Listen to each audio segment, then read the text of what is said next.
तो फाइनली उसकी फैमिली और मेरी फैमिली मिली, रिश्ता तय करने के लिए। और भाई साहब हमारे में जिस दिन रिश्ता तय हो रहा था, लड़के और लड़की वाले मिलते हैं, सब खुश, कलेशी से कलेशी इंसान हंस रहा है, सब खुश, पॉजिटिव वाइब्स ऑल ओवर। हाँ, किसी को किसी चीज का बुरा ही नहीं लग रहा है। और मैं देख रहा हूँ जो उसकी फैमिली में रखा वो अपने आप मेरी फैमिली में हो रहा है। आपकी बुआ जी को पायल से बताओ, हमारे फूफा जी को पायल से बताओ। भाई साहब संजोग, संजोग भाई साहब, ऐसे होते संजोग। आपका बाईपास, हमारा भी बाईपास है, बताओ। आपकी चाची को भी मात आती है, हमारी चाची को भी। आपकी चाची क्लॉकवाइज सर घुमाती है, हमारी एंटी क्लॉकवाइज, पूरा सर्कल कंप्लीट। ऐसे होते संजोग, जबरदस्ती का खूब संजोग संजोग हो रहा है। उतने में मेरी सास ने पॉइंट की बात करी, कह रही बहन जी आप किस तरह की शादी एक्सपेक्ट कर रहे हो। तो मेरी मम्मी ने वही कोड वर्ड ठूस दिया जो हमारे में होता है, हमें कुछ नहीं चाहिए, हमें कुछ नहीं चाहिए, बस ऐसी शादी जिससे दोनों घरों की शोभा बनी रहे। शोभा का मतलब पता ना, फार्म हाउस में शादी, लंबी गाड़ी। मेरी सास ने फटाफट से लिख लिया डायरी में, कह रही हाँ वो तो हो जाएगा बहन जी, कोई दिक्कत नहीं है, सब हो रहा है। फिर मेरी सास ने एक डिस्क्लेमर दिया मेरी माँ को कि बहन जी आपको कुछ बातें शादी से पहले बता दे तो बेटर है। जो हमारी लड़की है ना फ्रॉम लिबिया, हमारी बिटिया फ्रॉम लिबिया, इसको खाना बनाना नहीं आता। मेरी माँ ने सांस ली तो सही, छोड़ी नहीं, बीच में अटक गई क्या है। बट शादी में शोभा बढ़ने की बातें हो रही थी। मेरी मम्मी फेक मॉडर्न बन के दिखा रही मेरी सास के आगे, बहन जी क्या बात कर दिया आपने, खाना नहीं आता बताओ, ये कोई टाइम है सब बात करने का। मैंने पूछा आपसे बच्ची को खाना आता नहीं आता हैं, दो परिवार मिल रहे हैं, संजोग का टाइम है, पितर बैठे हैं ऊपर, आप ये किचन ले आए बीच में, बिटिया को खाना आता नहीं आता। आपने इतनी बड़ी बात बोल दी। बहन जी मैं आपको सही में बताऊं, हमारे घर में तो ज्यादा खाना बनता ही नहीं है, डाइट ही नहीं बची हम लोगों की। तो मैं आधी रोटी खाती हूँ, गौरव के पापा एक रोटी, और गौरव तो हवा पे जिंदा रहता है। कुछ काम ही नहीं है बहन जी घर में, कुछ काम ही नहीं है। मैं आपको सही में बताऊं, मैंने कहा काम नहीं है। हमें तो पूरी जिंदगी यही बोल बोल के पालते हैं कि मैं मर भी जाऊं ना कुत्तों, 2 जन्म भी ले लूं, तभी भी इस घर का काम पूरा ना हो।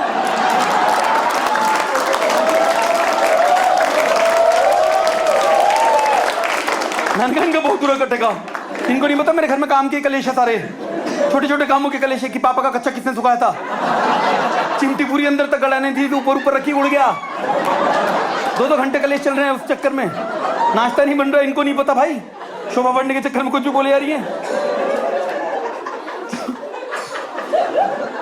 कि काम ही नहीं है। और मेरी सास को भी लगा कि ये कुछ ज्यादा ही नहीं समझ में आ रहा, तो मेरी सास कह रही कि बहन जी मैं आपकी इमोशन समझी, बट हमारा तो फर्ज है बता देना, हम भी अपनी लड़की को जानते हैं। मैं आपको सही में बताऊं, कुछ भी नहीं आता है जो भी आप सोच रहे हो, नील बटा सन्नाटे। इसको तो हर चीज में मेड चाहिए हमारी बिटिया को, इसको तो इतनी मेड की आदत है, जब ये बचपन में घर घर खेलती थी ना तो भी अपनी फ्रेंड को अलग से मेड बनाती थी। इसकी फ्रेंड का नाम रिया था, इसे सुनीता रख दिया था। वो बेचारी छोटी सी बच्ची हमारे घर पे आती थी, पेप्सी मांगती थी, उसको नीचे बिठा के कटोरी में देती थी, अब पियो।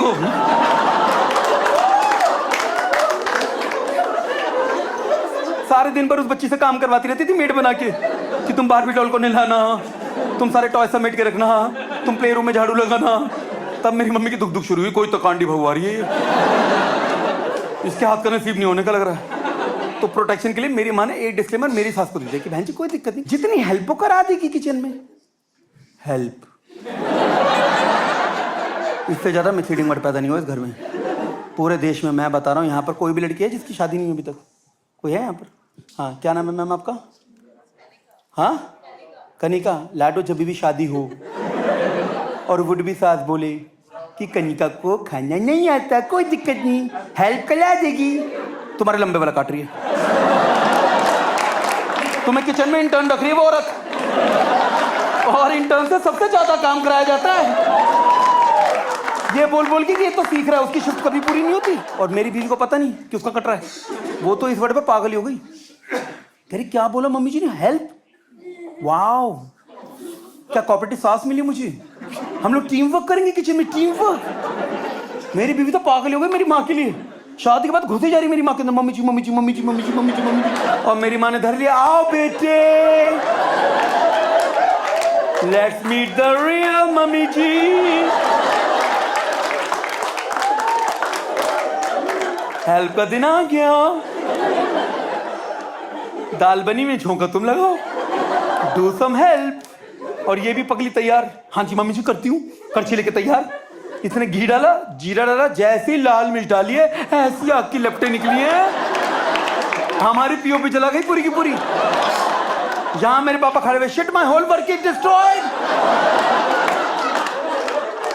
ऐसे धुएं के बादल बने जो लास्ट मैंने हिरोशिमा नागासाकी का अटैक में देखे थे। ऐसा फटके विस्फोट हुआ, मेरी मम्मी की फटली बिल्कुल ही नहीं आता क्या।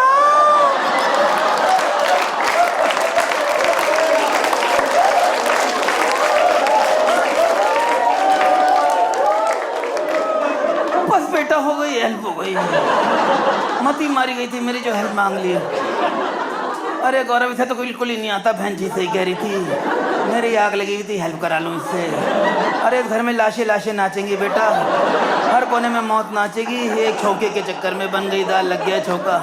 जोमेटो स्विगी जिससे करता कर दे, बाहर से ऑर्डर कर दे। मैं तो आधी रोटी खा के सो जाऊंगी, वरना एकादशी का व्रत समझ के सो जाऊंगी। गैस बुझा दो, लग गया छौका, बन गया दाल। कलेश की आग को खत्म कर दो, मौत ही मौत नाचेगी। इस कलेश को यहीं की यहीं खत्म कर दो बेटा, सब जिंदा रहेंगे, दाल बनती लगी छौका।